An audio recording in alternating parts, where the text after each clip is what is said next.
Question 1. During the transition audit for an organization moving from OSA's 18001 to ISO 45001, 2018, an auditor is examining the organization's process for hazard identification and risk assessment. The organization has a well-established system that has been in place for several years, utilizing job safety analyses, JSA, and regular site inspections. However, the auditor notes that the process for identifying hazards associated with new technologies or changes in work processes is less formalized, and there is limited documented evidence of worker consultation during the risk assessment phase for these specific instances. Which of the following most accurately reflects a critical gap in the organization's transition readiness concerning ISO 45001, 2018 Clause 8? 1. 2. Option A. Lack of a documented procedure for reviewing the effectiveness of the OH&S management system at least annually. Option B. Inadequate consideration of the organization's legal and other requirements in the risk assessment process. Option C. Insufficient integration of worker consultation and participation into the hazard identification and risk assessment process for new or modified activities. Option D. Over-reliance on job safety analyses and site inspections, neglecting other potential hazard identification methodologies. The correct answer is C. Insufficient integration of worker consultation and participation into the hazard identification and risk assessment process for new or modified activities. Explanation: the transition from OSA's 18001 to ISO 45001 2018 requires a thorough review of the existing occupational health and safety management system to ensure alignment with the new standards requirements. Clause 8.1.2 of ISO 45001, 2018, titled Hazard Identification and Risk Assessment, mandates that the organization shall establish, implement, and maintain a process for the ongoing identification of hazards, the assessment of risks, and the identification of opportunities related to occupational health and safety.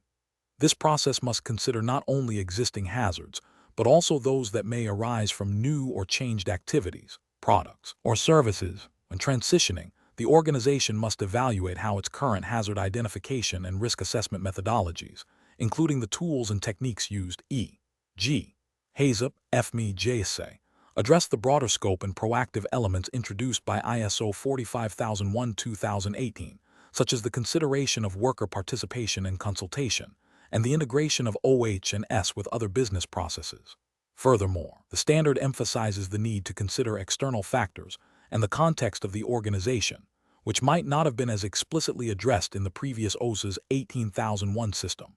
Therefore, a critical aspect of the review is to determine if the current risk assessment process adequately captures and controls risks arising from these new considerations, ensuring that the transition process leads to an enhanced and compliant OH&S management system. Question 2. Consider a manufacturing firm, Alloy Works, that is transitioning from its OSA's 18001 certification to ISO 45001 2018. Alloy Works has identified several new requirements, including enhanced worker consultation on OH&S matters and the integration of OH&S risk assessment into strategic business planning. Which of the following verification activities during the transition process will be most critical to ensure compliance with the procedural requirements for managing alterations to the OH&S management system, as outlined in ISO 45001, 2018? Option A. Verifying that the internal audit program for the new ISO 45001 2018 standard covers all clauses, including those related to leadership and planning. Option B. Validating the updated management of change process to incorporate all new and modified OH&S requirements, including worker participation and strategic integration. Option C. Confirming that all previous OSA's 18001 audit findings have been closed out before initiating the ISO 45001, 2018 transition audit. Option D. Reviewing the organization's hazard identification and risk assessment methodology to ensure it aligns with the new requirements for operational conditions and legal frameworks. The correct answer is B. Validating the updated management of change process to incorporate all new and modified OH&S requirements, including worker participation and strategic integration. Explanation: the transition from OSA's 18001 to ISO 45001-2018 necessitates a thorough review and update of the existing occupational health and safety management system. Clause 8. 1. 3 of ISO 45001-2018, Management of Change, is particularly relevant during this transition. It requires the organization to establish a process for implementing and controlling planned changes that affect OH&S performance.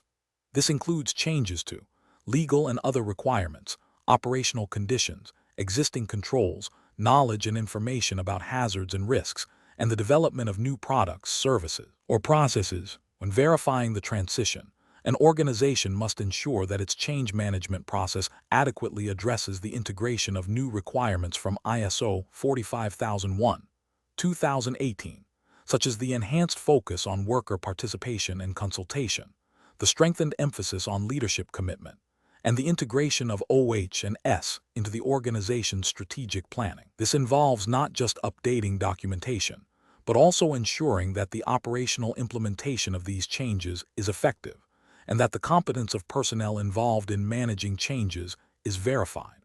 The process must also consider the potential for unintended consequences of changes and establish mechanisms for their identification and mitigation. Therefore, the most critical verification activity during the transition that directly addresses the procedural requirements for managing alterations to the OH&S system, as mandated by ISO 45001-2018, is the validation of the updated management of change process to encompass all new and modified OH&S requirements. Question 3. Following an internal audit of a manufacturing facility transitioning to ISO 45001-2018, an auditor identified that safety data sheets, SDS, for several hazardous chemicals were not readily accessible at the point of use, a direct contravention of the standards requirements for hazard communication and worker participation. The audit report details this as a major nonconformity. What is the most appropriate immediate action the organization must undertake as per ISO 45001-2018 to address this finding? Option A. Inform the workforce about the importance of SDS accessibility and request voluntary compliance in locating and displaying them. Option B. Conduct a comprehensive risk assessment for all chemicals on site and update the hazard register accordingly. Option C. Document the finding in the audit report and schedule a follow-up audit in 6 months to verify corrective actions. Option D. Implement immediate corrective actions to ensure SDS availability at all relevant work locations, and initiate a root cause analysis to determine why the SDS were not accessible. The correct answer is D. Implement immediate corrective actions to ensure SDS availability at all relevant work locations, and initiate a root cause analysis to determine why the SDS were not accessible. Explanation: the transition from OSHA's 18001 to ISO 45001-2018 mandates a structured approach to addressing nonconformities identified during internal or external audits. Clause 10. 2. Nonconformity and corrective action is central to this process. When an audit reveals a deviation from the OHS management system requirements, the organization must take action to control and correct the nonconformity. This involves investigating the root cause of the nonconformity to prevent recurrence. ISO 45001 emphasizes a proactive approach, requiring the organization to determine if similar nonconformities exist or could potentially occur. The corrective action plan must address the root cause, implement controls to prevent recurrence, and verify the effectiveness of the implemented actions. Communication of audit findings and the corrective action plan to relevant workers and stakeholders is also crucial for fostering a culture of continuous improvement. The standard does not prescribe a specific time frame for all corrective actions, but emphasizes promptness and appropriateness based on the severity and potential impact of the nonconformity. The primary objective is to eliminate the cause of the nonconformity and prevent it from happening again, thereby enhancing the overall effectiveness of the OHS management system. Question 4. Considering the transition from OSHA's 18001 to ISO 45001-2018 and focusing on the planning of internal audits, which strategic approach would most effectively ensure the audit program addresses the organization's updated risk landscape and the implementation of new standard requirements? Option A. Prioritizing audit focus on areas with significant changes in hazards, risks, or operational processes, and verifying the integration of ISO 45001-2018 principles in these modified aspects. Option B. Relying on external audit reports from the previous OSA's 18001 certification body to identify audit priorities for the ISO 45001-2018 transition. Option C. Developing an audit plan that exclusively targets the new clauses introduced in ISO 45001-2018, such as worker participation and leadership commitment, irrespective of operational changes. Option D. Conducting a comprehensive review of all existing OSA's 18001 audit findings and creating a new audit schedule based solely on historical nonconformities. The correct answer is A.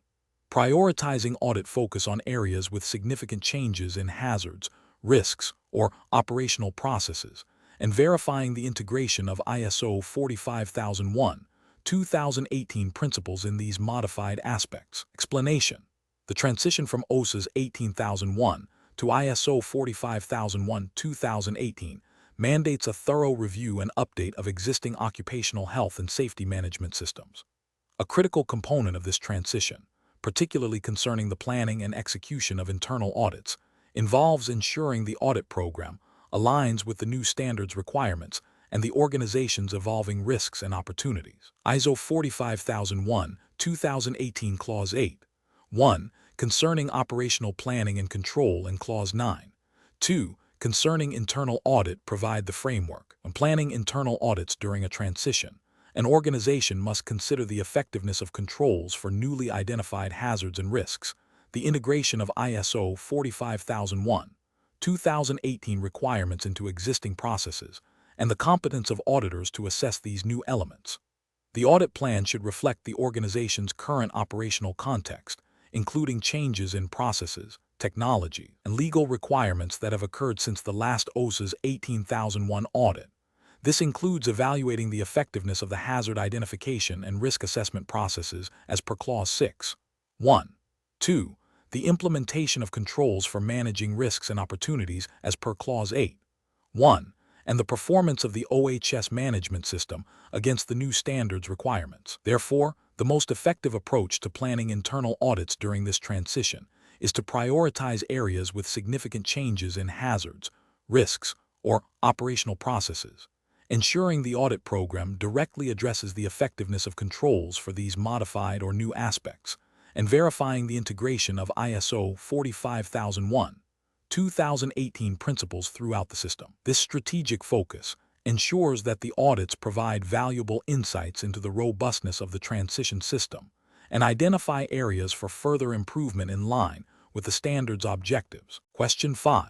Consider a scenario where a recent internal audit identified a recurring issue with inadequate pre-use checks on mobile elevating work platforms, MUP, at construction site, leading to minor equipment malfunctions. The organization implemented a corrective action involving enhanced training for operators and a revised checklist. To evaluate the effectiveness of this corrective action, which of the following approaches would most comprehensively confirm that the root cause has been addressed and the issue is unlikely to recur, in line with ISO 45001-2018 principles? Option A. Analyzing accident investigation reports for any new types of incidents involving MUP that might be indirectly linked to the previous issue. Option B. Confirming that the enhanced training session was delivered to all relevant operators and that the revised checklist was distributed to the MUP fleet. Option C. Reviewing maintenance logs for MUP over the subsequent 6 months to confirm the absence of reported malfunctions attributed to pre-use check deficiencies, and observing operator adherence to the revised checklist during site inspections. Option D. Conducting a follow-up audit specifically on the MUP pre-use check procedure 1 month after the corrective action implementation, and comparing findings to the initial audit. The correct answer is C. Reviewing maintenance logs for MUP over the subsequent 6 months to confirm the absence of reported malfunctions attributed to pre-use check deficiencies, and observing operator adherence to the revised checklist during site inspections. Explanation. The effectiveness of corrective actions is evaluated by determining if the implemented actions have successfully eliminated the identified nonconformity and prevented its recurrence. This involves a systematic process of monitoring, measurement, and analysis. The organization must first verify that the corrective action has been taken as planned. Subsequently, it needs to assess whether the root cause of the nonconformity has been addressed. The ultimate test of effectiveness is whether the nonconformity or similar issues reappear. This requires follow-up activities, which might include further inspections, audits, or performance monitoring related to the area or process affected by the nonconformity. For instance, if a safety guard was missing on a machine, the corrective action might be to replace it and retrain the operator. Effectiveness would be evaluated by confirming the guard is in place and observing the machine in operation over a period, ensuring no attempts are made to operate it without the guard, and checking incident reports for any recurrence of injuries related to that specific hazard. The evaluation process should be documented to demonstrate due diligence and provide evidence for continual improvement of the occupational health and safety management system. This aligns with the principles of ISO 45001-2018 Clause 10. 2, which emphasizes not only taking action to eliminate the cause of nonconformities, but also ensuring that the corrective action taken does not introduce new hazards or risks. Question 6. When transitioning an existing OSA's 18001 management system to ISO 45001-2018, a critical aspect of hazard identification and risk assessment HERA involves integrating legal and other requirements. Consider an organization operating in a jurisdiction with stringent regulations regarding the handling of specific chemical substances, such as the European Union's REACH, registration, valuation, authorization and restriction of chemicals framework. How should the HERA process, as mandated by ISO 45001-2018 Clause 6, 1, 2, fundamentally address the identification and assessment of risks associated with these substances, ensuring compliance and effective control? Option A. Rely solely on the organization's internal incident investigation data to identify hazards related to chemical substances, assuming that all relevant legal requirements are implicitly covered by past safety performance. Option B. Systematically incorporate the specific prohibitions, restrictions, and authorization requirements stipulated by REACH regulations as direct inputs into the hazard identification and risk assessment process, thereby informing the evaluation of risks and the selection of appropriate control measures. Option C. Focus the hazard identification and risk assessment primarily on physical hazards and exclude chemical substance risks unless a specific incident directly attributable to a REACH-regulated substance has occurred. Option D. Conduct a separate, parallel review of REACH regulations after the initial hazard identification and risk assessment to identify any gaps, and then implement additional controls if noncompliance is found. The correct answer is B. Systematically incorporate the specific prohibitions, restrictions, and authorization requirements stipulated by REACH regulations as direct inputs into the hazard identification and risk assessment process, thereby informing the evaluation of risks and the selection of appropriate control measures. Explanation: the transition from OSA's 18001 to ISO 45001-2018 mandates a more robust approach to hazard identification and risk assessment, emphasizing the integration of legal and other requirements throughout the process. Clause 6. 1. 2 of ISO 45001-2018 specifically requires organizations to establish, implement, and maintain a process for hazard identification and risk assessment. This process must consider hazards arising from normal operating conditions, abnormal operating conditions, and emergency situations. It also requires the organization to identify hazards and assess risks associated with work activities, including those performed by workers under its direct control, and those that occur at workplaces where work is done by workers under the organization's control. Furthermore, it mandates consideration of hazards and risks arising from the design of workplaces, systems of work, plant and substances, and the organization of work, as well as human factors, the physical, chemical, and biological agents present. The identification of legal and other requirements relevant to hazards and risks is a critical input to this process, ensuring that the organization's risk assessment and control measures are compliant. Therefore, a comprehensive hazard identification and risk assessment process must proactively incorporate legal obligations and other requirements as fundamental inputs, not as a separate or subsequent step. This ensures that the identified risks and implemented controls are legally sound and align with industry, best practices, and stakeholder expectations. The systematic integration of legal requirements throughout the hazard identification and risk assessment process is a key differentiator and a core requirement of ISO 45001-2018, moving beyond a reactive approach to a proactive and compliant system. Question 7. Considering the transition to ISO 45001-2018, what is the most fundamental action an organization must undertake when developing its occupational health and safety policy to effectively address the prevention of workplace violence? Option A. Conduct an immediate review of all past incidents of workplace violence to identify specific individuals responsible for disciplinary action. Option B. Focus solely on legislative compliance by incorporating generic clauses related to employee safety without specific mention of violence prevention. Option C. Implement a comprehensive security system, including surveillance and access control, to deter potential perpetrators of violence. Option D. Explicitly state a commitment to prevent workplace violence, outlining the organization's approach to risk assessment, control measures, and worker support. Correct answer is D. Explicitly state a commitment to prevent workplace violence, outlining the organization's approach to risk assessment, control measures, and worker support. Explanation. When transitioning to ISO 45001-2018, an organization must establish an occupational health and safety policy that addresses all foreseeable hazards and risks, including those associated with workplace violence. This policy serves as the foundation for the entire management system. Clause 5.2 of ISO 45001-2018 mandates that the policy be appropriate to the organization's purpose, context, and the nature of its OHS risks. It must include a commitment to provide safe and healthy workplaces, prevent work-related injury and ill health, and continually improve the OHS management system.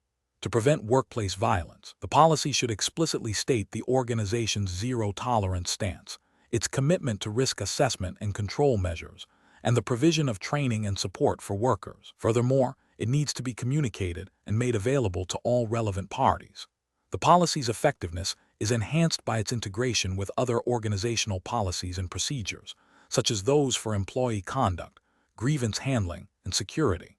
It should also reflect the organization's commitment to fulfilling its legal and other requirements, which may include specific regulations or directives related to workplace safety and violence prevention, such as those found in national occupational safety and health legislation or specific industry guidelines.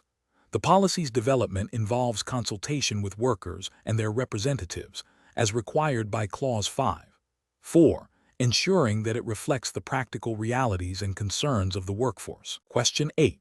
Following the transition from OSHA's 18001 to ISO 45001-2018, a manufacturing firm, Apex Dynamics, has revised its emergency response plan to incorporate new hazard identification protocols and communication channels mandated by the updated standard. To validate the effectiveness of these revisions, which of the following actions would be most crucial in demonstrating compliance with ISO 45001-2018 Clause 8? 2. And ensuring robust emergency preparedness. Option A. Updating the emergency response manual with the new hazard identification procedures and distributing it to all relevant personnel. Option B. Conducting a series of documented drills simulating various credible emergency scenarios and analyzing the outcomes against the revised plan. Option C. Engaging an external consultant to provide a high-level assessment of the updated emergency response plan's theoretical adequacy. Option D. Performing a desktop review of the revised emergency response plan by the internal audit team to confirm alignment with the standards clauses. The correct answer is B. Conducting a series of documented drills simulating various credible emergency scenarios and analyzing the outcomes against the revised plan. Explanation. The transition from OSHA's 18001 to ISO 45001-2018 mandates a comprehensive review and update of an organization's emergency preparedness and response procedures. Clause 8.2 of ISO 45001-2018 specifically requires organizations to establish, implement, and maintain processes to prepare for and respond to potential emergency situations. This includes identifying potential emergency situations, planning and implementing actions to prevent or mitigate adverse impacts, and periodically testing these planned actions where practicable. Furthermore, the standard emphasizes the need to review, and, where necessary, revise the processes and measures, particularly after the occurrence of emergencies or the identification of potential emergencies. This review should also consider the results of any testing of planned responses. The emphasis is on proactive identification, documented procedures, effective communication, timely response, and continuous improvement based on drills, actual events, and changes in the operational context. Therefore, the most critical element in ensuring the effectiveness of an updated emergency response plan during a transition is the systematic testing and evaluation of the revised procedures. This testing provides tangible evidence of the plan's viability and identifies areas for refinement, aligning with the plan do check act cycle inherent in management systems. Question 9. Considering the transition from OSHA's 18001 to ISO 45001, 2018, an organization is updating its safety procedures. Which of the following actions best exemplifies the control of documented information as required by ISO 45001, 2018, specifically focusing on the creation and updating process to ensure continued system effectiveness and compliance with the standard's intent? Option A. Discarding all previous versions of safety procedures and creating entirely new documents from scratch, without reference to the historical context or lessons learned from previous iterations. Option B. Conducting a comprehensive review of all existing safety manuals and updating them with generic safety principles without specifically cross-referencing the new requirements of ISO 45001, 2018. Option C. Storing all updated safety documents on a shared network drive accessible to everyone in the company, regardless of their role or need for the information, and relying on individual employees to manage their own document versions. Option D. Implementing a version control system that tracks all revisions, ensures the latest approved version is readily accessible to all relevant personnel, and maintains a secure archive of superseded documents with clear identification of their obsolescence. The correct answer is D. Implementing a version control system that tracks all revisions, ensures the latest approved version is readily accessible to all relevant personnel, and maintains a secure archive of superseded documents with clear identification of their obsolescence. Explanation. The transition from OSHA's 18001 to ISO 45001, 2018 necessitates a thorough review and potential revision of existing documented information. Clause 7.5 of ISO 45001, 2018, which pertains to documented information, requires an organization to determine the documented information necessary for the effectiveness of the occupational health and safety management system, including requirements of the standard and the organization's own identified needs. It also mandates that documented information can be in any format or medium and shall be available and suitable for use. Furthermore, it requires documented information to be protected, including protection from loss, unauthorized access, misuse, or corruption. When creating or updating documented information, an organization must ensure it is identified and described, and that its format and medium are appropriate. For creation and updating, the organization must ensure it is suitably identified and described, and that its format and medium are appropriate. For review and approval, it must be suitable and adequate. The standard also emphasizes the need for documented information to be readily available and usable by those who need it, when and where they need it. The control of documented information requires it to be controlled as required by the standard for establishing, implementing, maintaining, and continually improving the OH&S management system. This includes control of creation and updating, review and approval of suitability and adequacy, ensuring availability and suitability for use, and controlling access, use, and protection. The control of documented information also encompasses controls for identification and description, format and medium, and review and approval of suitability and adequacy. Crucially, when an organization has documented information that is required by the standard and by the organization itself, it must ensure this information is maintained and controlled. This control includes ensuring that it is kept up to date, readily accessible, and protected. The specific requirement for the retention of documented information is to retain documented information as necessary to have confidence that the OH&S management system is being carried out as planned. This retention ensures that there is a record of the system's operation and evolution, providing evidence of compliance and effectiveness. Therefore, the critical aspect of documented information control during transition, particularly concerning creation and updating, is the assurance of its continued suitability, adequacy, and protection, which includes maintaining it to ensure confidence in the OH and S management system's planned execution. Question 10. When an organization is transitioning from OSHA's 18001 to ISO 45001, 2018, and considering the requirement to determine and have access to applicable legal and other requirements, what is the most critical aspect of establishing and maintaining the OH and S management system in relation to compliance evaluation? Option A.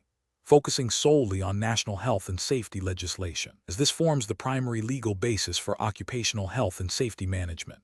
Option B.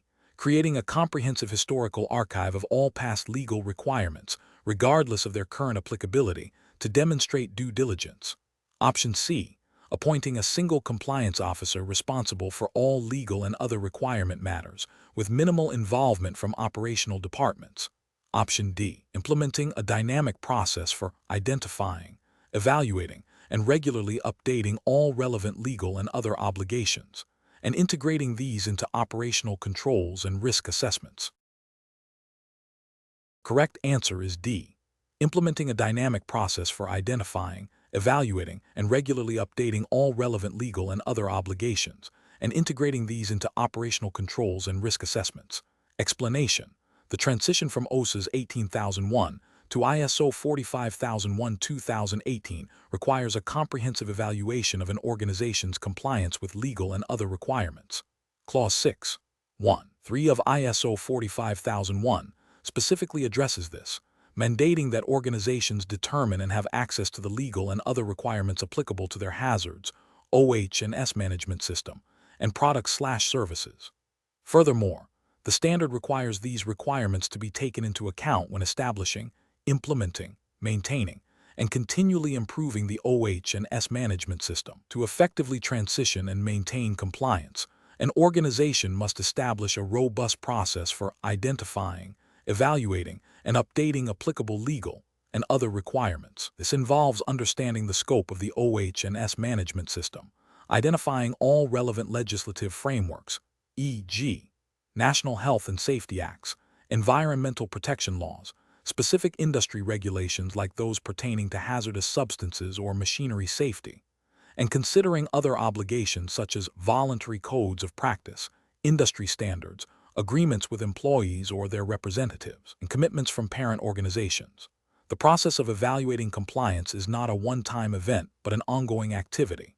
It necessitates regular reviews, audits, and monitoring to ensure that the organization's practices align with its stated policies and the current legal and other obligations.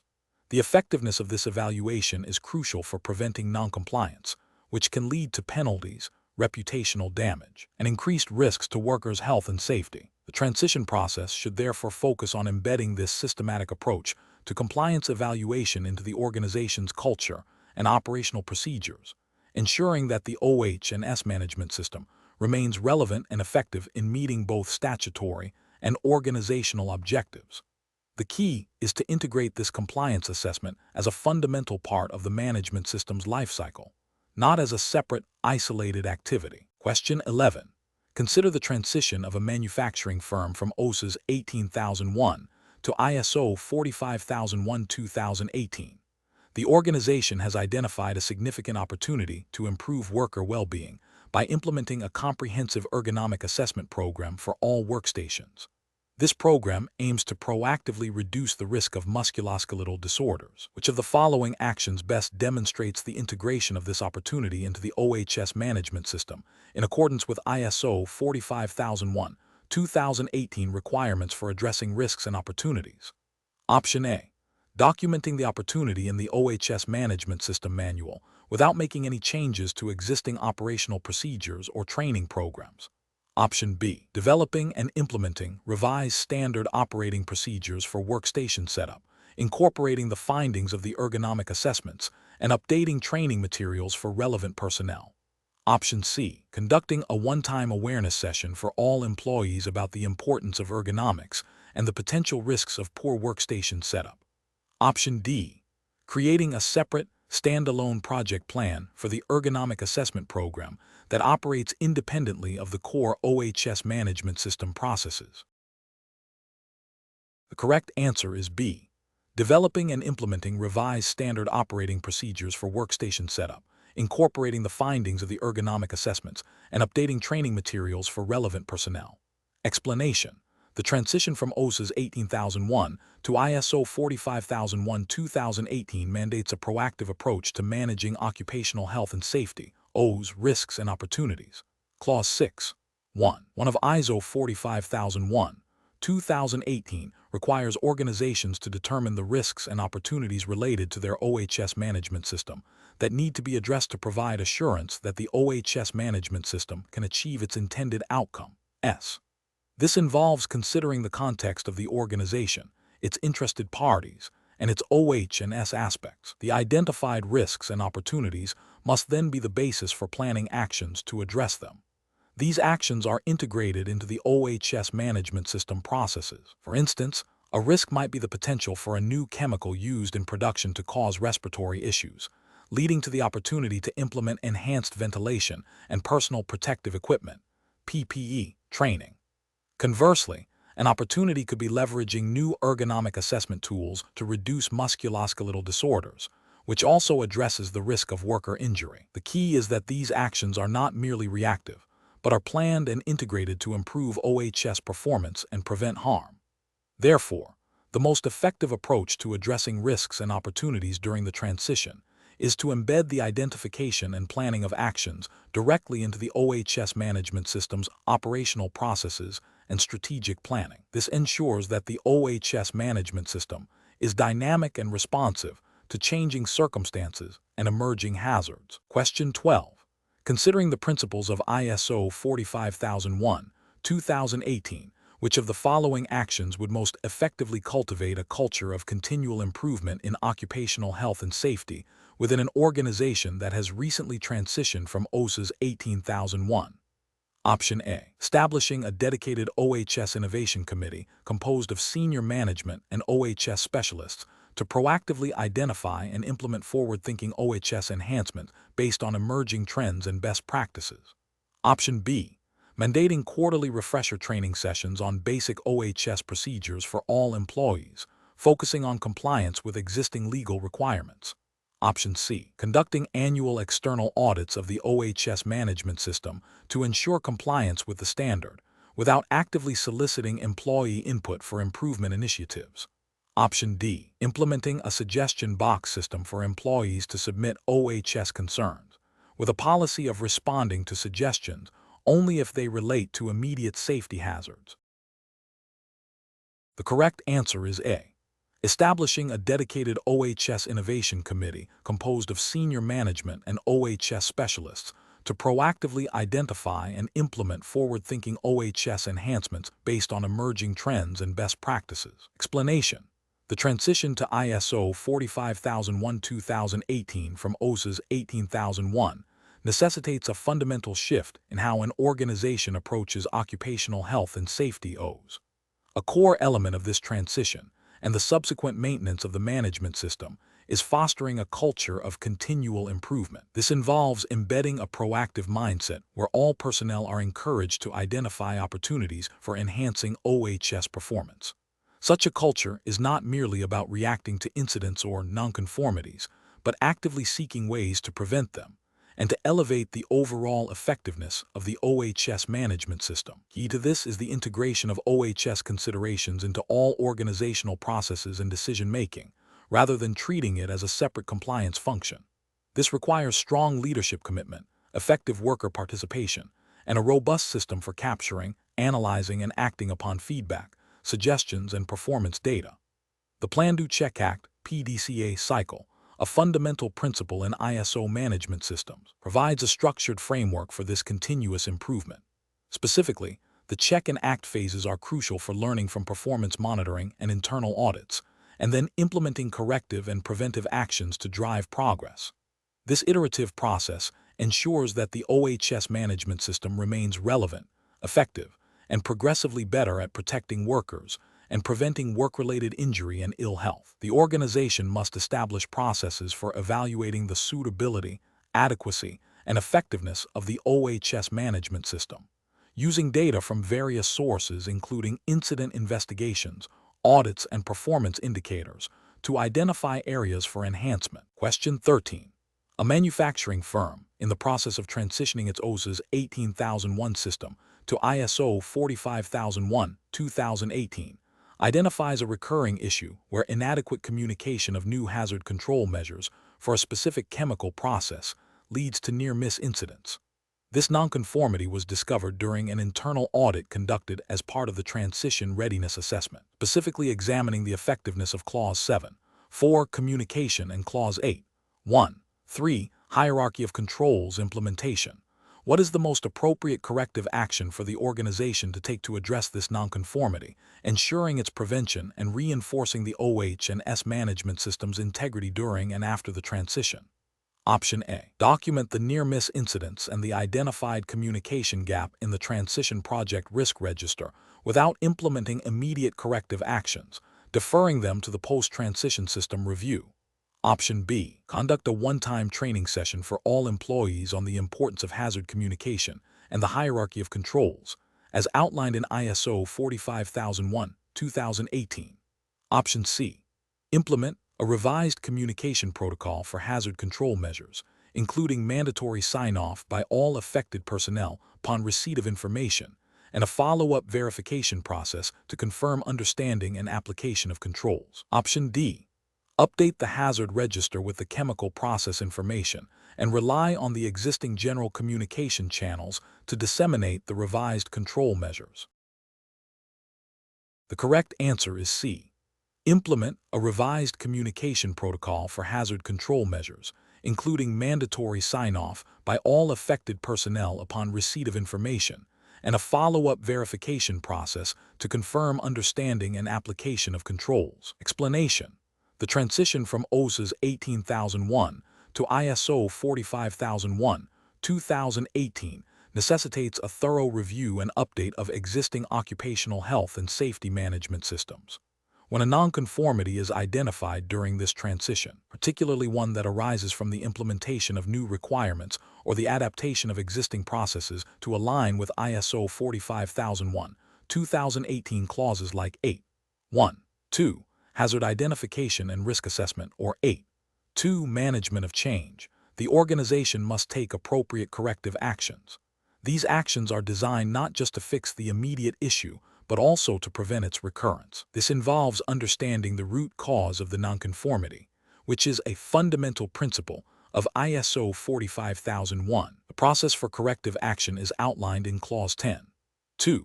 The primary goal is to eliminate the detected cause of the nonconformity or any other identified nonconformity to prevent it from happening again.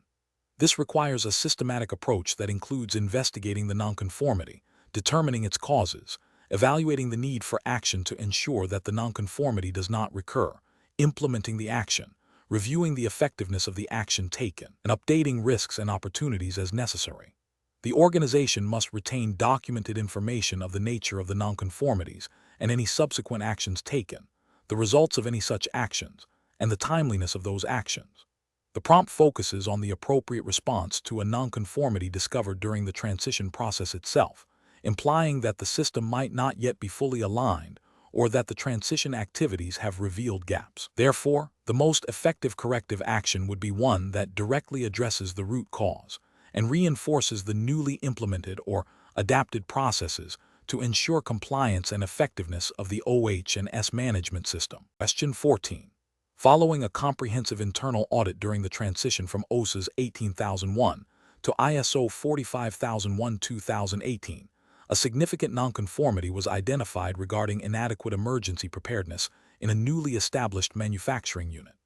The OHS manager initiated a corrective action plan, which included revised emergency response procedures and additional training for the unit's personnel. After 2 months, a follow-up review indicated that while the procedures were now documented and training had occurred, there was no objective evidence to confirm that the personnel could effectively implement the revised procedures under simulated emergency conditions, nor had the potential for recurrence been demonstrably eliminated. Which of the following actions best reflects the requirement for effective corrective action as per ISO 45001-2018?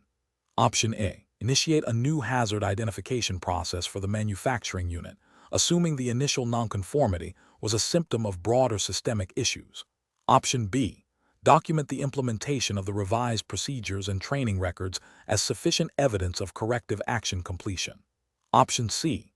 Close the nonconformity record, noting the implementation of revised procedures and training, and defer any further assessment of effectiveness to the next scheduled internal audit cycle.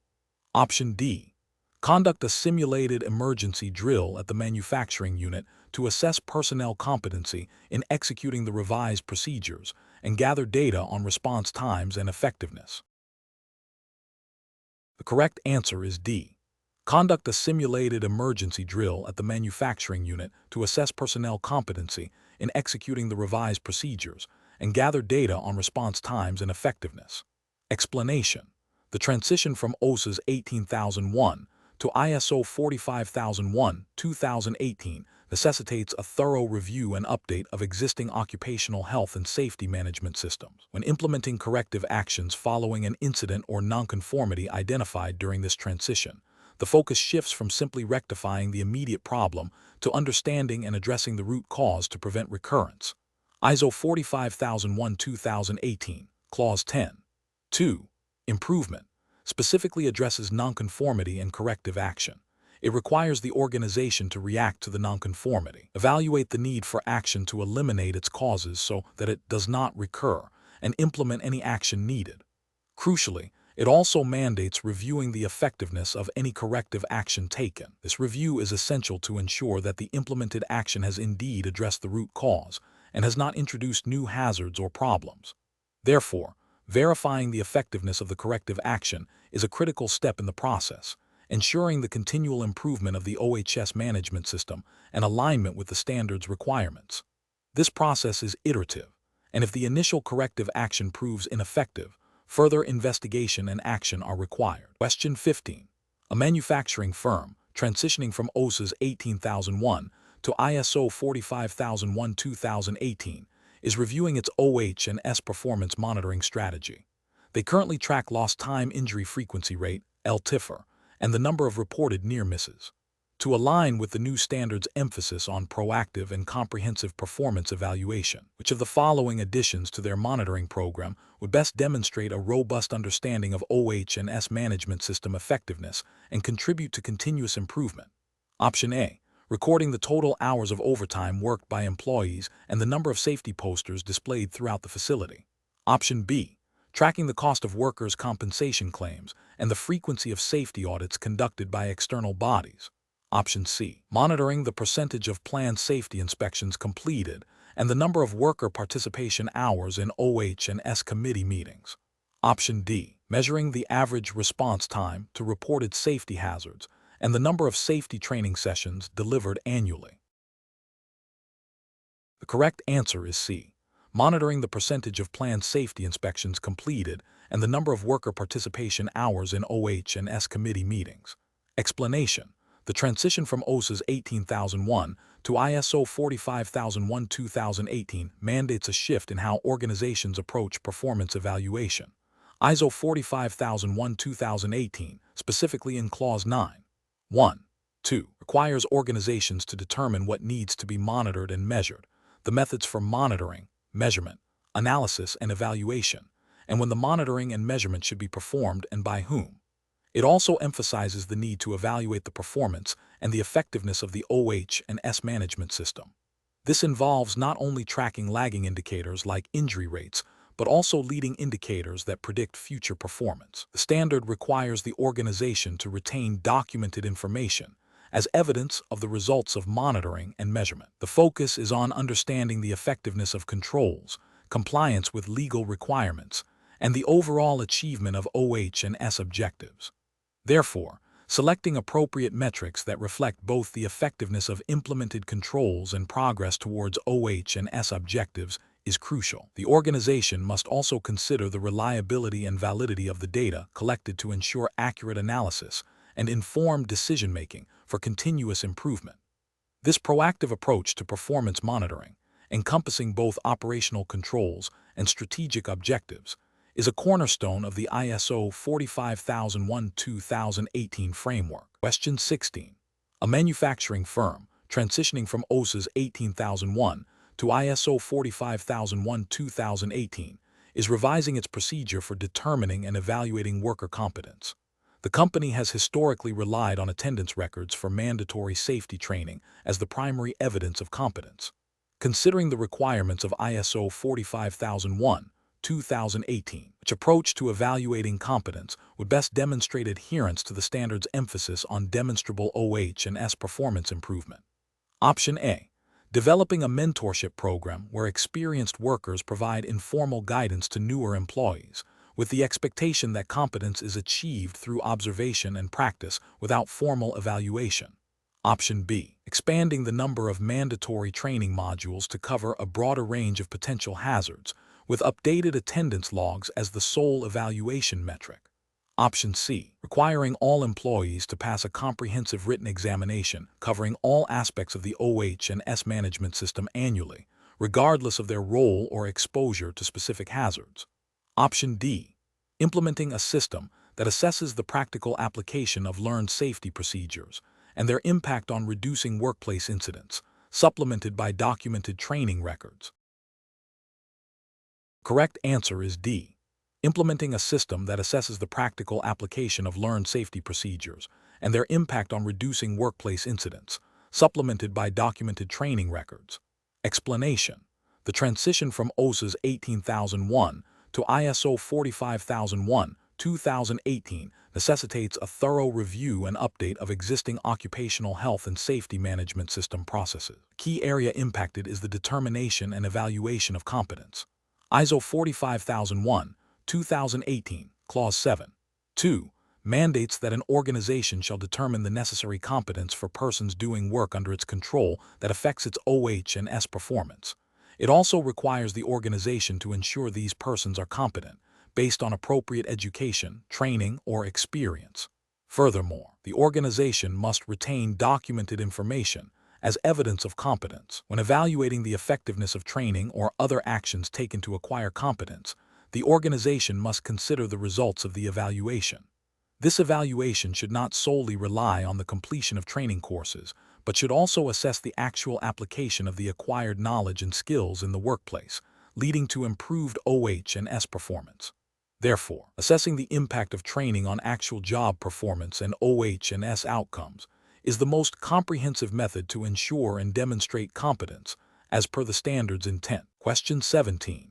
Considering the fundamental principles of ISO 45001-2018 for transitioning organizations, which of the following best encapsulates the proactive identification of OH&S opportunities, moving beyond mere hazard mitigation? Option A. Implementing corrective actions for all reported incidents and near misses to prevent recurrence. Option B. Conducting regular safety audits to ensure compliance with existing OH&S legal requirements and company policies. Option C. Developing emergency response plans for all foreseeable operational disruptions and natural disasters. Option D. Systematically analyzing the organization's strategic direction and the expressed needs of regulatory bodies and workforce representatives to uncover potential improvements in OH&S performance. The correct answer is D. Systematically analyzing the organization's strategic direction and the expressed needs of regulatory bodies and workforce representatives to uncover potential improvements in OH&S performance. Explanation. The transition from OSHA's 18001 to ISO 45001-2018 involves a significant shift in focus, particularly concerning the integration of occupational health and safety, O&S, into the overall business strategy and the broader context of the organization. ISO 45001 emphasizes a risk-based approach not just for hazards but also for opportunities. Clause 6. 1. 2.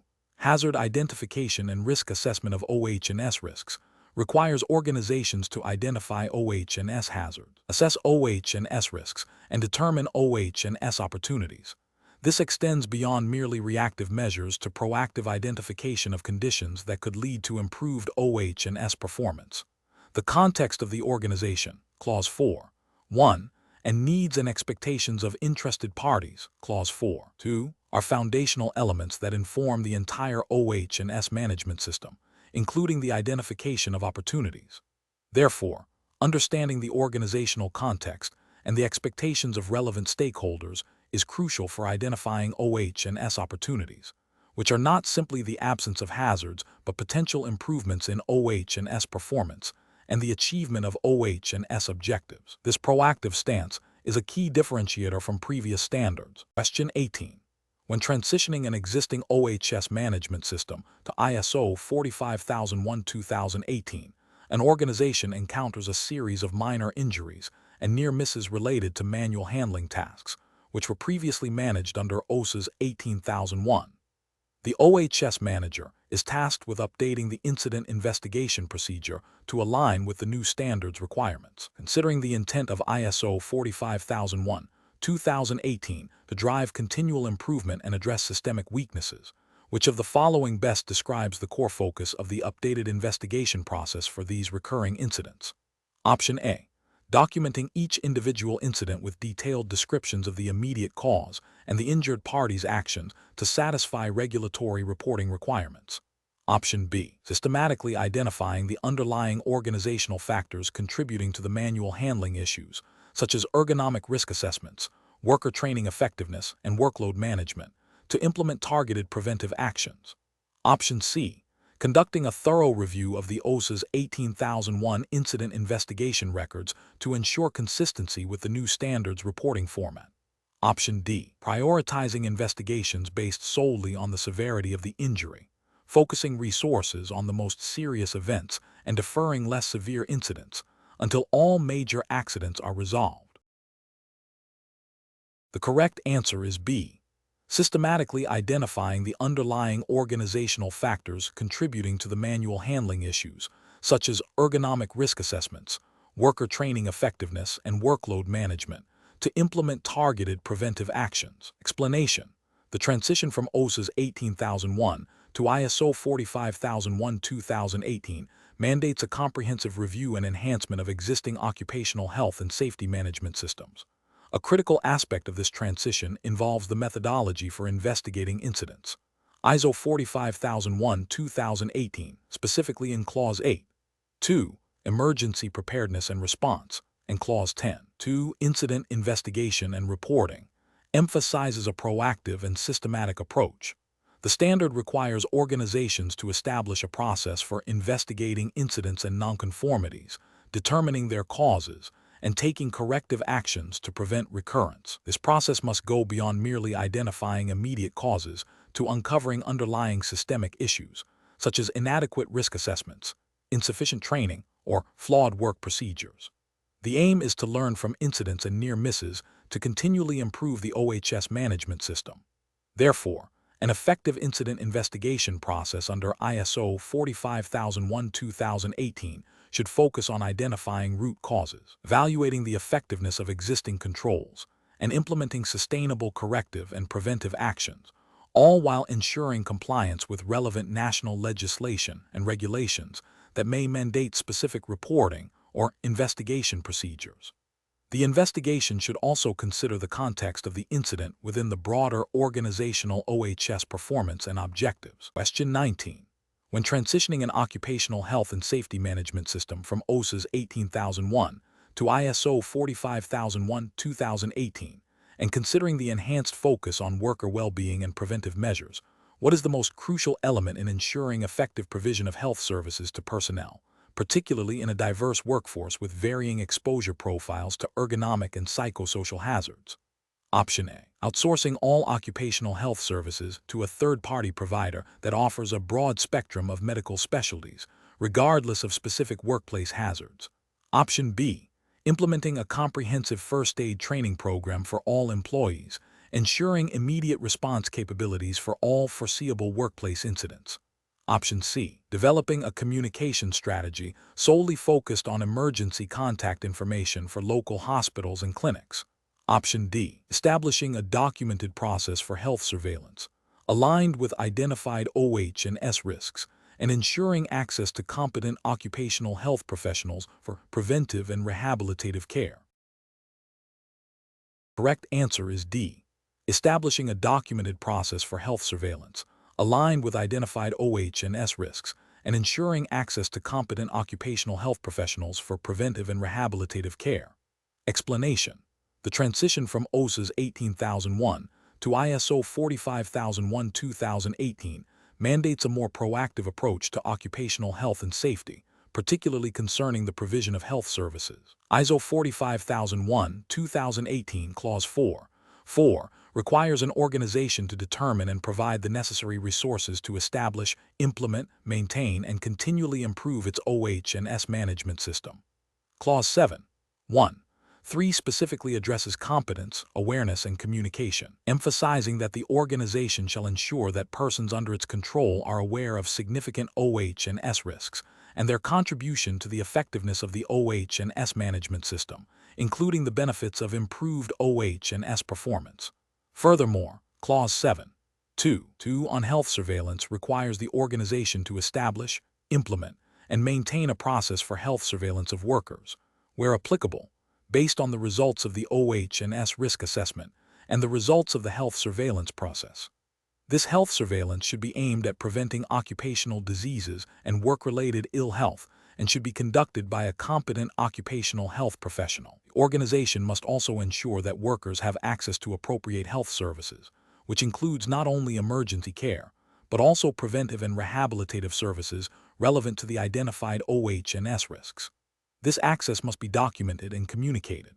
Therefore, the most critical aspect of providing access to health services during the transition, beyond initial emergency response, is ensuring that the services are tailored to the specific, identified occupational health risks and that workers are informed about their availability and purpose. This aligns with the standard's emphasis on prevention and continuous improvement of OH and S performance by addressing hazards and risks effectively. Question 20. Following the transition to ISO 45001-2018, a manufacturing firm located in a region with a history of seismic activity is reviewing its occupational health and safety management system. The organization has updated its emergency preparedness and response procedures to align with the new standard, specifically addressing potential scenarios including structural collapse due to earthquakes. To ensure the efficacy of these revised plans, what is the most critical action the organization must undertake to demonstrate compliance with the requirements of ISO 45001-2018 concerning emergency preparedness? Option A. Develop a comprehensive communication protocol that includes primary and secondary contact lists for all employees and external emergency services. Option B.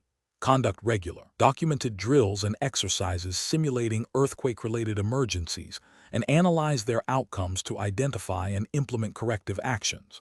Option C. Procure advanced seismic detection equipment and integrate it into the existing building management system for early warning. Option D. Establish a dedicated emergency response team with specialized training in structural rescue and first aid for earthquake victims. Correct answer is B. Conduct regular, documented drills and exercises simulating earthquake-related emergencies and analyze their outcomes to identify and implement corrective actions. Explanation: the transition from OSHA's 18001 to ISO 45001-2018 mandates a comprehensive review and enhancement of existing occupational health and safety management systems. A critical component of this is the development and testing of emergency preparedness and response plans, as stipulated in Clause 8.2 of ISO 45001-2018. This clause requires organizations to establish, implement, and maintain processes to prepare for and respond to potential emergency situations, including occupational health emergencies. The standard emphasizes the need to identify potential emergency scenarios, implement preventive measures, and establish procedures for responding to them. Crucially, it also requires periodic testing and review of these plans to ensure their effectiveness and to identify any necessary improvements. This testing should simulate realistic emergency conditions and evaluate the organization's ability to execute its response procedures, communicate effectively, and mitigate harm. The effectiveness of an emergency plan is not solely determined by its existence, but by its demonstrated functionality through drills, exercises, and post-incident reviews. Therefore, the primary focus during the transition for this aspect should be on ensuring that the new or revised emergency plans are not only documented, but also validated through practical application and subsequent analysis to confirm their adequacy and the competence of personnel in executing them. This validation process is fundamental to meeting the intent of the standard and ensuring the safety of workers during actual emergencies. Question 21. Following the transition to ISO 45001, 2018, an organization aims to bolster its occupational health and safety management system's effectiveness by systematically leveraging its internal OHS performance data and operational experiences. Which of the following methodologies would most directly support the enhancement of the OHS management system through the proactive identification and implementation of improvements derived from the organization's own insights and past events? Option A. Implementing a comprehensive benchmarking study to compare OHS key performance indicators against industry leaders. Option B. Conducting root cause analysis exclusively for all reported occupational accidents and significant incidents. Option C. Adopting statistical process control charts to monitor the variability of safety inspection pass rates. Option D. Establishing a robust lessons learned process to capture, analyze, and disseminate insights from incidents, near misses, audits, and performance monitoring. The correct answer is D. Establishing a robust lessons learned process to capture, analyze, and disseminate insights from incidents, near misses, audits, and performance monitoring. Explanation. The transition from OHSAS 18001 to ISO 45001 2018 mandates a shift in perspective towards a more proactive and integrated approach to occupational health and safety (OHS) management. Continual improvement, cornerstone of ISO management systems, is addressed through various methodologies. ISO 45001 2018 emphasizes the Plan Do Check Act (PDCA) cycle as the overarching framework for improvement. Within this framework, several specific methodologies can be applied to drive OHS performance. Root cause analysis (RCA) is crucial for understanding why incidents or nonconformities occur, enabling the implementation of effective corrective actions. Benchmarking allows an organization to compare its OHS performance against industry best practices or other organizations, identifying areas for improvement. Statistical process control (SPC) can be used to monitor OHS performance trends and identify variations that may indicate emerging issues before they lead to incidents. However, the question asks about a methodology that directly supports the enhancement of OHS management system effectiveness by identifying opportunities for improvement based on the organization's own data and insights. While RCA, benchmarking, and SPC all contribute to improvement, they are specific tools or techniques. The concept of learning from experience, or lessons learned, encapsulates the broader principle of systematically reviewing past events, near misses, and audit findings to inform future actions and prevent recurrence. This aligns with the spirit of continual improvement by fostering a culture of reflection and adaptation. Therefore, a structured process for capturing, analyzing, and disseminating lessons learned from OHS performance data, incident investigations, and audits is the most direct and comprehensive approach to enhancing the effectiveness of the OHS management system in the context of ISO 45001, 2018 transition. This process ensures that knowledge gained from operational experiences is actively used to refine procedures, training, and risk controls, thereby driving continual improvement. Question 22. When evaluating the effectiveness of cultural shifts toward a more integrated occupational health and safety management system following the transition to ISO 45001 2018, which approach best quantifies the embedding of OH&S principles into the organization's strategic operations and daily practices, beyond mere procedural adherence? Option A. Conducting periodic employee satisfaction surveys specifically focused on OH&S awareness and the perceived fairness of incident investigation processes. Option B. Reviewing the total number of OH&S training hours delivered annually and the percentage of identified hazards that have corrective actions assigned. Option C. Tracking the reduction in lost time injury frequency rates and the compliance rate with documented safe work procedures. Option D. Analyzing trends in worker participation in OH and S committees, the number of worker-raised OH and S suggestions implemented, and the frequency of leadership communication emphasizing OH and S objectives during operational reviews. The correct answer is D. Analyzing trends in worker participation in OH and S committees, the number of worker-raised OH and S suggestions implemented, and the frequency of leadership communication emphasizing OH and S objectives during operational reviews. Explanation: the transition from OSHA's 18001 to ISO 45001, 2018 mandates a shift in organizational culture towards a more proactive and participative approach to occupational health and safety, O and S. Measuring the impact of such cultural changes requires a multifaceted approach that goes beyond simple compliance metrics. The core of this measurement lies in assessing the integration of OH and S into the organization's overall strategy and decision-making processes, reflecting the plan-do-check-act cycle inherent in management systems. Indicators should capture the degree to which OH and S is embedded in daily operations, leadership commitment, worker participation, and the continuous improvement of OH and S performance. This involves evaluating changes in worker engagement in OH and S activities, the effectiveness of communication channels regarding OH and S, the extent to which OH and S is considered in risk assessments and operational planning, and the demonstrated commitment from top management through resource allocation and visible actions. For instance, an increase in the number of worker-led OH and S initiatives, or a decrease in the severity of incidents directly attributable to improved hazard identification and control, as evidenced by near-miss reporting and subsequent corrective actions, signifies a positive cultural shift. The focus is on tangible evidence of a strengthened OH and S culture, not just the existence of policies. Question 23. Following the transition of an organization's OHS management system to ISO 45001-2018, a review of recent safety training programs for frontline supervisors reveals high attendance rates and positive feedback on the content delivery. However, there has been no significant decrease in the number of minor workplace incidents reported in the past quarter, and observations indicate that some supervisors are still not consistently applying the new hazard identification procedures introduced during the transition. What is the most appropriate method to evaluate the true effectiveness of this training in achieving the desired OHS outcomes as per ISO 45001-2018 requirements? Option A. Rely solely on the positive feedback received from supervisors regarding the training content and delivery, assuming that satisfaction equates to effective learning and behavioral change.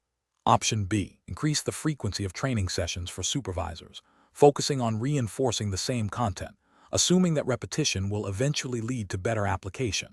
Option C. Conduct post-training assessments that measure the supervisor's ability to apply the learned OHS principles and procedures in simulated or actual work scenarios, and correlate these with observed changes in workplace OHS performance indicators. Option D. Review the training materials for any potential updates or revisions that might have been missed, and reissue them to supervisors without further assessment of their current understanding or application. The correct answer is C. Conduct post-training assessments that measure the supervisor's ability to apply the learned OHS principles and procedures in simulated or actual work scenarios, and correlate these with observed changes in workplace OHS performance indicators.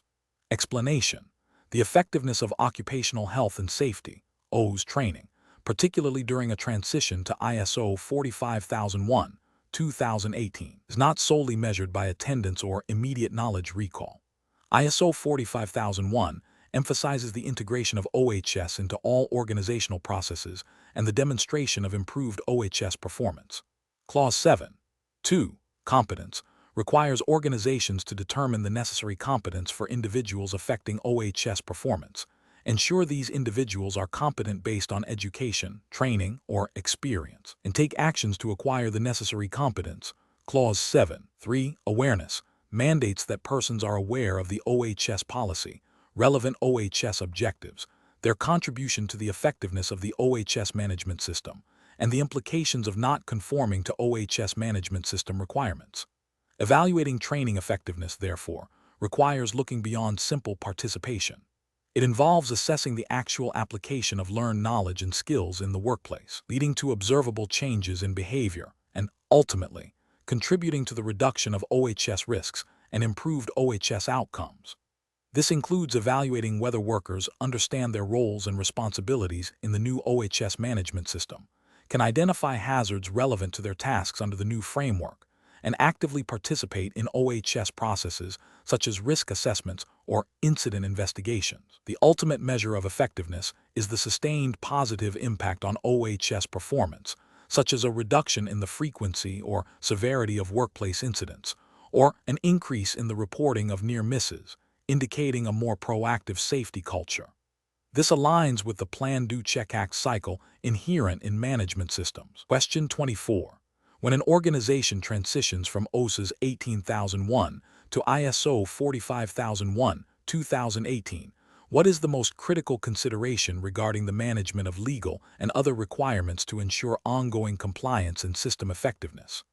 Option A. Simply updating the existing OSHA's 18001 register with the new clause numbers from ISO 45001, 2018, without substantive changes to the identified requirements. Option B. Relying solely on the organization's internal audit program to discover any nonconformities related to legal and other requirements after the transition. Option C. Proactively identifying and integrating new or revised legal obligations and industry best practices relevant to worker participation and the management of contractors, alongside existing statutory requirements. Option D. Assuming that all previously identified legal and other requirements under OSHA's 18001 remain fully compliant with ISO 45001, 2018 without any reevaluation. The correct answer is C. Proactively identifying and integrating new or revised legal obligations and industry best practices relevant to worker participation and the management of contractors, alongside existing statutory requirements. Explanation. The transition from OSHA's 18001 to ISO 45001, 2018 necessitates a thorough review and update of an organization's legal and other requirements register. ISO 45001, 2018, Clause 6. 1. 3. Explicitly mandates that an organization shall establish, implement, and maintain a process to identify and have access to legal requirements and other requirements applicable to its OH&S aspects.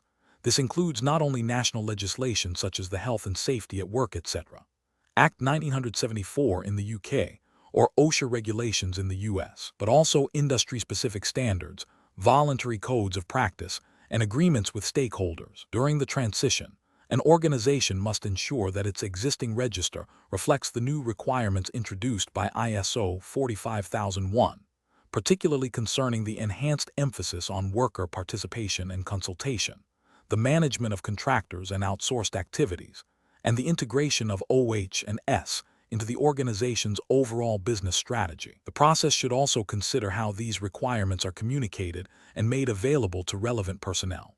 For instance, if an organization operates in multiple jurisdictions, it must identify and comply with the OH&S laws of each jurisdiction. Furthermore, the other requirements category is broad and can include company policies, union agreements, and customer requirements that may impose OH&S obligations beyond statutory minimums. A robust transition process ensures that the updated OH&S management system remains compliant and effective in managing OH&S risks and opportunities. The key is to demonstrate a systematic approach to identifying, accessing, and applying all relevant legal and other requirements throughout the organization's operations. Question 25. Following a comprehensive gap analysis for the transition to ISO 45001, 2018, a manufacturing firm discovered that its established practices for ensuring worker competence in operating complex machinery relied heavily on experienced employees informally mentoring newer staff. This informal approach lacked documented evidence of competency assessment against defined criteria and did not systematically address the awareness of individual contributions to the overall OH&S performance, or the implications of noncompliance with OH&S management system requirements. What is the most effective strategic approach for this organization to align its competence and awareness programs with ISO 45001, 2018 requirements? Option A. Focus solely on updating the risk assessment register to reflect the new standards requirements, assuming that existing informal training will implicitly cover necessary competencies. Option B. Conduct a one-time awareness session for all employees covering the basic tenets of ISO 45001-2018 and update existing informal training records to reflect the transition. Option C. Outsource all training related to OH&S to external providers and mandate that all employees achieve a recognized industry certification in their respective roles. Option D. Develop and implement a formal system for identifying, assessing, and documenting competence for all roles affecting OH&S performance, coupled with a structured program to ensure awareness of OH&S policy, objectives, and individual contributions to system effectiveness. The correct answer is D. Develop and implement a formal system for identifying, assessing, and documenting competence for all roles affecting OH&S performance, coupled with a structured program to ensure awareness of OH&S policy, objectives, and individual contributions to system effectiveness. Explanation: the transition from OSHA's 18001 to ISO 45001-2018 necessitates a thorough review of existing competence, training, and awareness programs. Clause 7.2 of ISO 45001-2018 requires an organization to determine the necessary competence for persons doing work under its control that affects its OH&S performance. It also mandates that the organization shall ensure these persons are competent on the basis of appropriate education, training, or experience. Furthermore, it requires the organization to take actions to acquire the necessary competence and to evaluate the effectiveness of the actions taken.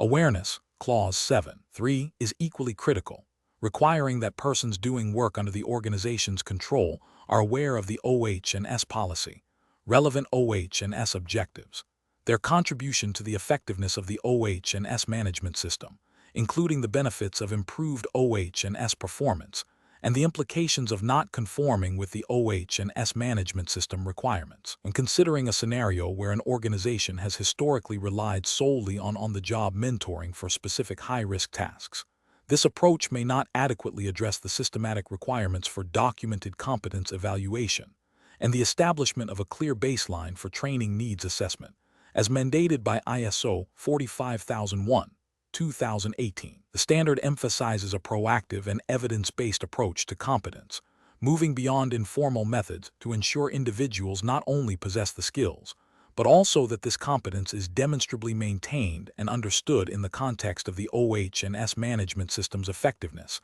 and the potential consequences of nonconformance.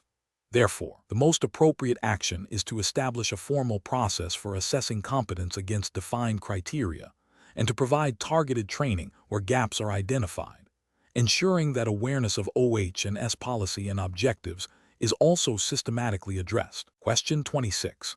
When planning internal audits to facilitate a smooth transition from OSHA's 18001 to ISO 45001-2018, what strategic focus would be most effective in ensuring comprehensive coverage of the new standards requirements and the organization's readiness for certification? Option A. Scheduling audits based on the availability of external certification body auditors to align with their assessment timelines and minimize disruption. Option B.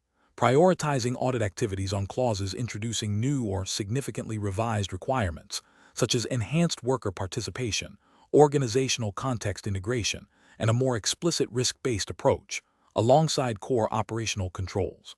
Option C. Focusing audits exclusively on the documentation and record-keeping aspects of the transition to ensure all new forms and procedures are correctly implemented.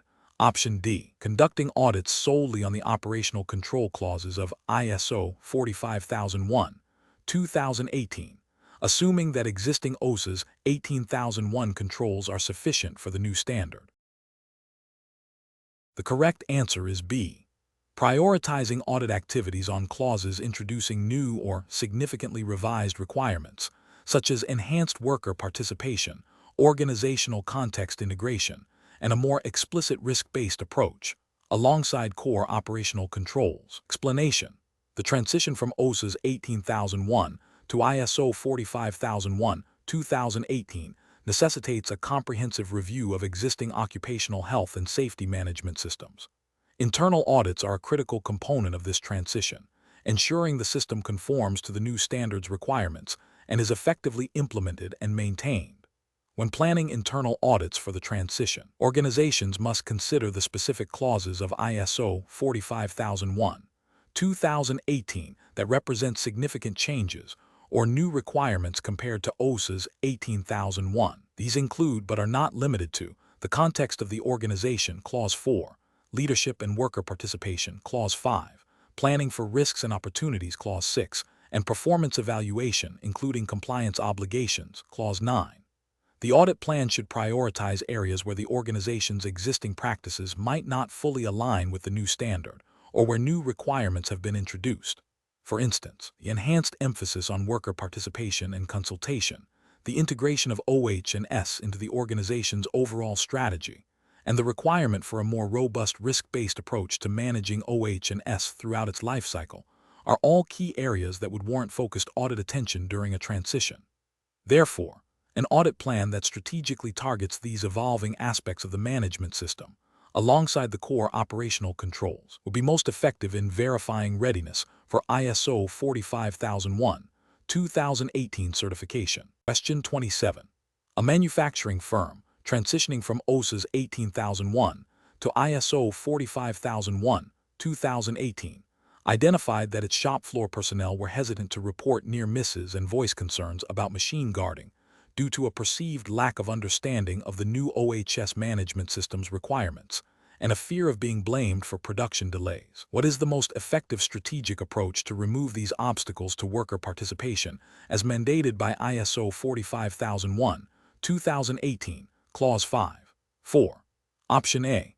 Revise the OHS policy to include a clause stating that all worker feedback is welcome, and then rely on existing communication methods like email for workers to submit their suggestions. Option B. Conduct a series of mandatory team meetings where supervisors unilaterally communicate OHS policy updates and expect immediate compliance from all workers without further discussion. Option C. Focus solely on upgrading safety equipment and personal protective equipment, PPE, to meet ISO 45001, 2018 standards, assuming improved physical safety will naturally encourage participation. Option D. Implement a comprehensive OHS awareness and training program that explicitly addresses worker rights and responsibilities under ISO 45001, 2018, coupled with establishing confidential reporting channels and actively promoting a non-punitive culture for reporting OHS issues. The correct answer is D.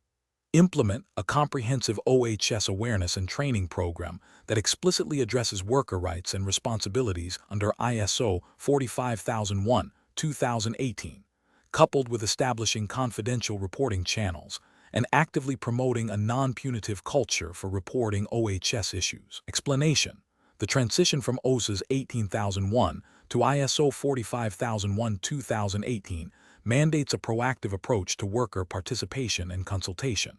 Clause 5.4 of ISO 45001, 2018 specifically addresses consultation and participation of workers. This clause requires the organization to establish, implement, and maintain processes for consultation and participation of workers at all applicable levels and functions, and where they exist, workers' representatives. The intent is to ensure that workers have the opportunity to provide input on OHS matters, raise concerns, and contribute to decision-making processes that affect their health and safety. Removing obstacles to participation is a critical element of fulfilling this requirement. Obstacles can manifest in various forms, including lack of time, inadequate communication channels, fear of reprisal, insufficient training on OHS matters, or organizational culture that discourages input. Therefore, an effective strategy to remove these obstacles involves actively identifying them and implementing targeted measures. This could include allocating dedicated time for participation, providing clear and accessible communication platforms, e.g., suggestion boxes, regular meetings, digital forums, ensuring psychological safety for workers to express concerns without fear of negative consequences, and providing relevant OHS training to empower workers with knowledge. A key aspect is to ensure that participation is not merely a procedural formality, but a genuine engagement that influences the OHS management system. For instance, if workers are not provided with sufficient information about potential hazards or the organization's OHS policies, their ability to participate meaningfully is severely curtailed. Similarly, if meeting schedules conflict with operational demands, or if feedback mechanisms are perceived as ineffective, participation will naturally decline. The goal is to foster an environment where workers feel valued, informed, and empowered to contribute to a safe and healthy workplace. This aligns with the principle of continual improvement inherent in ISO management systems. Question 28. When an organization is transitioning from OSHA's 18001 to ISO 45001-2018, what fundamental principle guides the determination of the necessary documented information for the OH&S management system, considering the standard's emphasis on context and risk? Option A. The organization must retain all documented information previously established under OSHA's 18001 to demonstrate continuity and avoid any perceived gaps in historical records. Option B. The primary driver for documented information is the need to meet the minimum requirements specified in the annexes of ISO 45001-2018, irrespective of the organization's operational context. Option C. The extent of documented information is determined by the organization's context, risks, opportunities, and the requirements of ISO 45001-2018, ensuring its effectiveness and compliance with legal and other requirements. Option D. ISO 45001-2018 mandates a specific list of mandatory documented information, and any deviation requires formal justification and approval from an external certification body. The correct answer is C. The extent of documented information is determined by the organization's context, risks, opportunities, and the requirements of ISO 45001-2018, ensuring its effectiveness and compliance with legal and other requirements. Explanation: the transition from OSHA's 18001 to ISO 45001-2018 necessitates a comprehensive review and potential revision of existing documented information. ISO 45001-2018 Clause 7. 5. Titled Documented Information outlines the requirements for an organization's OH&S management system. This clause specifies that documented information required by the standard and determined by the organization as necessary for the effectiveness of the OH&S management system shall be controlled. This includes creating and updating documented information. When transitioning, an organization must consider what documented information is essential for the effective operation of its OH&S management system, as defined by the standard's requirements and the organization's specific context, risks, and opportunities. This includes, but is not limited to, the OH&S policy, objectives, processes for hazard identification and risk assessment, incident investigation procedures, and documented information required by applicable legal and other requirements. The standard does not mandate a specific format or extent of documentation, allowing flexibility. However, the documented information must be sufficient to demonstrate conformity with the standard and enable the effective implementation and maintenance of the OH&S management system. Therefore, a critical aspect of the transition is ensuring that all necessary documented information is present, current, and effectively controlled to meet the requirements of ISO 45001-2018, including any legal obligations that may have been updated or introduced by the new standards framework. The extent of documented information should be driven by the organization's size, complexity, risks, and the requirements of interested parties, rather than a fixed number of documents. Question 29. An established manufacturing firm, transitioning from OSHA's 18001 to ISO 45001-2018, has decided to outsource its entire hazardous waste disposal operations to a specialized contractor. This contractor operates independently and handles the transportation, treatment, and final disposal of the waste generated from the firm's chemical processing units. The firm's OH&S management system relies on accurate tracking and reporting of all waste-related incidents and compliance with stringent environmental and safety regulations, such as the hazardous waste regulations of the country. According to ISO 45001-2018, what is the primary responsibility of the manufacturing firm concerning this outsourced process to ensure its OH&S management system remains effective and compliant? Option A. Conduct a one-time audit of the contractor before engagement and assume full responsibility for any subsequent OH&S failures by the contractor. Option B. Establish and maintain controls to ensure the outsourced process conforms to the OH&S management system and that the organization retains the ability to achieve intended OH&S outcomes. Option C. Integrate the contractor's employees directly into the firm's internal OH&S committee and delegate all OH&S monitoring for the outsourced process to the contractor's management. Option D. Primarily rely on the contractor's existing certifications and regulatory permits to demonstrate compliance with OH&S requirements for the outsourced activity. Correct answer is B.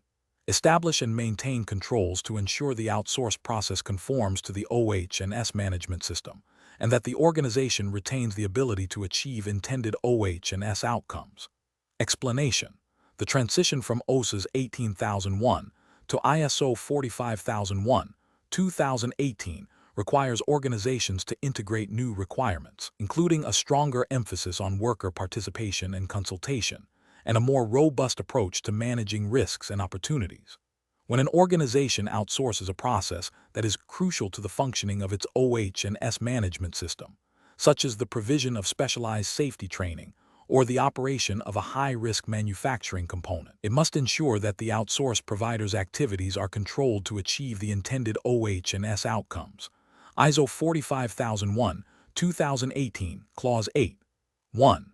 4. Specifically addresses the control of externally provided processes, products, and services. This clause mandates that the organization must determine the controls necessary to ensure that externally provided processes are conformed to the OH&S management system. This includes establishing criteria for the evaluation, selection, performance monitoring, and re-evaluation of external providers. The key is to maintain the integrity and effectiveness of the OH&S management system, regardless of whether a process is performed internally or externally. Therefore, the organization must retain the responsibility for ensuring that the outsourced process meets the organization's OH&S objectives and legal requirements, and that the outsourced provider is competent and capable of delivering the service safely and effectively. This involves defining the scope of control, communicating OH&S requirements to the provider, and verifying their compliance. Question 30. Considering the shift to ISO 45001-2018, which hazard identification and risk assessment methodology would be most effective for a manufacturing firm transitioning from OSHA's 18001, aiming to fully integrate worker well-being and address emerging risks such as those stemming from automation and remote work arrangements, while also satisfying the standard's emphasis on interested parties' needs? Option A. A hybrid approach combining job safety analysis, JSA, for routine tasks, HAZUP for process-specific risks, and a structured worker consultation program to identify psychosocial hazards and incorporate feedback from external stakeholders. Option B. Implementing a quantitative risk assessment model that prioritizes financial impact and regulatory compliance, with minimal worker involvement to maintain objectivity. Option C. A qualitative risk assessment focused exclusively on physical hazards, using checklists developed solely by the Health and Safety Department for all operational areas. Option D. Sole reliance on the existing OSHA's 18001 aligned risk assessment matrix, supplemented by annual management reviews of incident reports. The correct answer is A. A hybrid approach combining job safety analysis, JSA, for routine tasks, HAZUP for process-specific risks, and a structured worker consultation program to identify psychosocial hazards and incorporate feedback from external stakeholders. Explanation. The transition from OSHA's 18001 to ISO 45001-2018 requires organizations to adopt a more integrated approach to managing occupational health and safety, O&S. A key element of this transition involves enhancing hazard identification and risk assessment processes to align with the new standards requirements, particularly concerning the context of the organization and the needs and expectations of interested parties. ISO 45001-2018, Clause 6. 1. 2. mandates that organizations establish, implement, and maintain a process for hazard identification and risk assessment. This process must consider routine and non-routine activities, conditions arising in the vicinity of the workplace, situations arising outside the workplace that workers are exposed to in the course of the organization's work, hazards arising from the design of work, introduction of new products and services, and changes to existing processes, machinery, equipment, etc. It also requires consideration of psychosocial hazards when considering the effectiveness of hazard identification and risk assessment techniques during this transition. The organization must ensure that the chosen methods are comprehensive enough to capture all potential OH&S risks, including those that might not be immediately obvious or are indirectly caused. Techniques like HAZOP, hazard and operability study, are often used for complex processes, while FME, failure mode and effects analysis, is good for analyzing potential failures in systems. However, for a broader and more integrated approach that specifically addresses the expanded scope of ISO 45001-2018, including psychosocial factors and the entire life cycle of products and services, a combination of methods is often superior. The requirement to consider needs and expectations of interested parties, Clause 4.2 means that input from workers, contractors, and even regulatory bodies might be crucial. A systematic review of incident data, near misses, and audit findings, coupled with worker consultation and the application of a structured risk assessment matrix that accounts for severity, likelihood, and detectability, provides a robust framework. The standard emphasizes proactive identification, not just reactive analysis.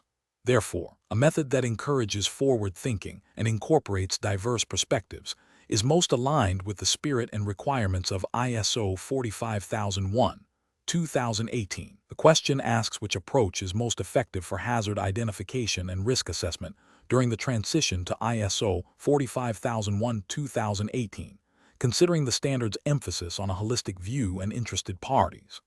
A method that integrates worker participation, considers the entire life cycle of activities, and explicitly addresses psychosocial hazards would be the most effective. The scenario presented implies a need for a comprehensive and proactive approach.